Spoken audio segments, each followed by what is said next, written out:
अगर मैं आपसे कहूं कि वैलेंटाइन डे के दिन भी धर लिए गए बजरंग दल के नेता, अरे हां, क्योंकि वैलेंटाइन डे के दिन कुछ चक्कर पकड़ करने लगे, जनता आई, उसके बाद अच्छे से अकड़ निकाल दी।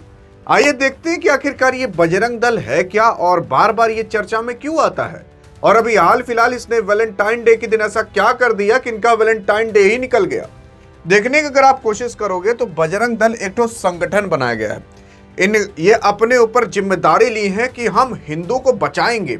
बजरंग दल इसी वजह से नाम रखा गया है।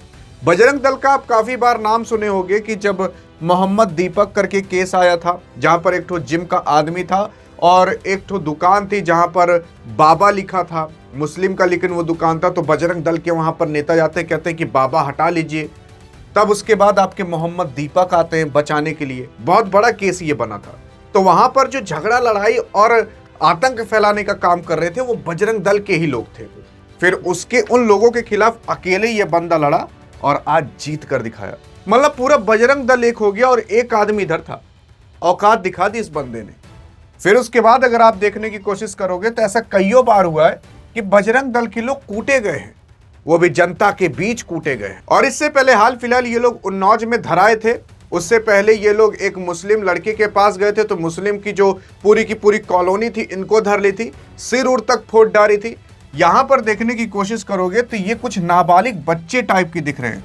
ये लोग यार भाई साहब आ चुके हैं कहीं और नहीं बल्कि पार्क के अंदर, और एक ठो गमछा लिए हैं, हाथ में लाठी लिए हैं और पार्क के अंदर घूम रहे हैं। देख रहे कोई लड़का लड़की मिल जाए उससे पूछताछ करें, उसके घर पर फोन लगाएं, ऐसा कुछ किया जा रहा है। अब ऐसे ये लोग एक लोगों के पास जाते हैं, उसके बाद उस पार्क के अंदर कुछ लोग और बैठे रहते हैं, फिर वो लोग आकर इन लोगों को धर लेते हैं और फिर उसके बाद कहते हैं आईडी कार्ड दिखाओ। आईडी कार्ड कहां? अगर बजरंग दल के तुम लोग हो, क्या तुम्हारा आईडी कार्ड ये लाठी है, ये गमछा है? मतलब अगर आप कोई सी सरकारी संस्थान से जुड़े हो, अगर आपका कोई काम है कि ये काम करना, जैसे पुलिस का काम है ना ये सब करना, तो आपका थोड़ी ना है। और पुलिस के पास पूरी प्रॉपर वर्दी होती है, आई कार्ड होता है, यहाँ लगा रहता है नाम, और सरकारी रजिस्टर में उनका नाम दर्ज रहता है। क्या इनका होगा? क्या सरकार ने इन्हें काम दिया है? नहीं ना। तो आप होते कौन हो भाई साहब ये करने वाले? और बजरंग दल वाले यार इतने ढीठ है ना, इनके ऊपर अगर कोई वीडियो बनाते हैं, इनको कोई एक्सपोज करता, उसके घर पहुंच जाते हैं। अब मैं आपको ये बता रहा हूं ना, तो मैं खुद बहुत बड़ा रिस्क ले रहा हूं। फिर उसके बाद देखने की कोशिश करोगे, ऐसा ये जो केस था ये कहीं और नहीं बल्कि जयपुर के अंदर हुआ था। वैलेंटाइन डे के दिन जो बजरंग दल के कार्यकर्ता लोग हैं वो लोग मॉरल पुलिसिंग कर रहे थे, मतलब देख ताक रहे थे कहीं कोई कुछ कर और तो नहीं रहा। उसके बाद ये लोग पहुंचते, यार बच्चे भी मतलब अपनी जिंदगी यहाँ पर आकर खराब कर रहे हैं। वो बच्चे जिनको पढ़ना चाहिए, जिनको आईएएस आईपीएस डॉक्टर साइंटिस्ट बनना चाहिए, आज वो ये क्या घटिया काम कर रहे हैं भाई साहब। सोच कर देखिए, इनकी नज़र में ये काम बहुत अच्छा है, लेकिन यार क्या यही काम आपके माता पिता को मतलब खाना पीना खिलाएगा? क्या यही काम आपको एक अच्छा आदमी बनाएगा? नहीं ना। लेकिन अगर इनसे कहोगे तो ये आपको पढ़ा देंगे कि ये काम कैसे अच्छा है, और इसी से तो देश आगे बढ़ेगा। बजरंग दल के कार्यकर्ताओं से, इसी से तो इसरो रॉकेट लॉन्च कर देगा। बहुत सारी ऐसी चीजें। और भी एक केस उसी दिन वैलेंटाइन डे के दिन एक केस और सामने आया, जहां पर एक लड़का लड़की बैठे थे, लड़की बुरखे में थी। हम आपको फेस भी नहीं दिखाना चाहेंगे। हाल फिलहाल अब देखो इंटरनेट पर ये वीडियो आ चुकी है, तो कोई दिक्कत है नहीं, सब दिखा रहे।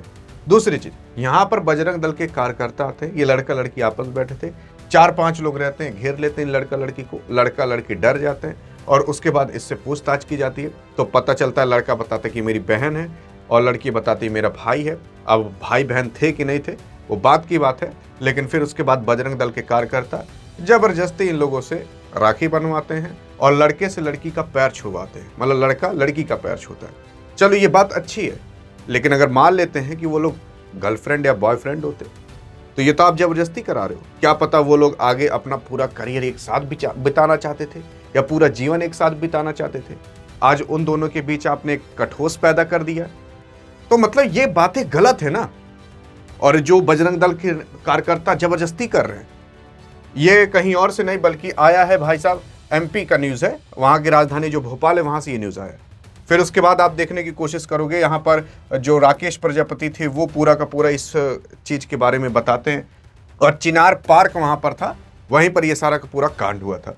फिर उसके बाद अगर आप देखने की कोशिश करोगे तो यही बजरंग दल कार्यकर्ता हैं जो कि कुछ समय पहले अभी तलवार बांटने का काम किए थे। ये वही बजरंग दल के कार्यकर्ता हैं जो कि उत्तराखंड के अंदर अभी कांड करके आए हैं। ये वही बजरंग दल के कार्यकर्ता हैं जो कि अभी कोई एक आदमी शॉल बेच रहा था, कुछ समय पहले आपने सुना होगा, उससे जबरदस्ती कुछ ना कुछ करवाया गया, या फिर वंदे मातरम या आई थिंक इस तरीके से कुछ कराया गया था। मतलब इस तरीके से ये लोग अलग अलग कांड करते रहते हैं। फिर उसके बाद अगर बात करें योगी साहब की कि योगी साहब इन सब पे एक्शन क्यों नहीं लेते, अरे इन सब पे एक्शन क्यों लेंगे, क्योंकि वही लोग इनकी वोट बैंक है। वैसे कहा जाएगा कि सभी आतंकवादियों को, सभी गुंडा माफियों को खत्म कर दिया जाएगा जो ये गलत काम करेंगे। बजरंग दल वाले कर रहे हैं क्या, अभी तक एक भी एक्शन लिए? तो हमारी सर आपसे गुजारिश है कि एक बार आप एक्शन ले लीजिए, नहीं तो ऐसे इस तरीके से बर्बाद होता चला जाएगा। ये बजरंग दल के कार्यकर्ता जबरदस्ती, देखो आज आप और हम केवल सुनकर टाल देंगे, कल जब आपके और हमारे घर ये बजरंग दल के कार्यकर्ता पहुंचेंगे ना, दिक्कत तब होगी। हाँ, कोई डियर गुरु था जो कि इस तरीके से आवाज उठा रहा था, उसके साथ हम भी आवाज उठाए होते तो आज ये कांड हमारे घर तक ना आता। उठाओगे कि नहीं आवाज, ताकि योगी तक पहुंचे और योगी के कान में आवाज जाए और कुछ स्टेप ले इन लोगों के खिलाफ, नहीं तो इन लोगों का मन इसी तरीके से बढ़ता चला जाएगा। अधिक जानकारी चाहिए तो इस वीडियो में मिलते हैं, तब तक के लिए जय हिंद, जय भारत।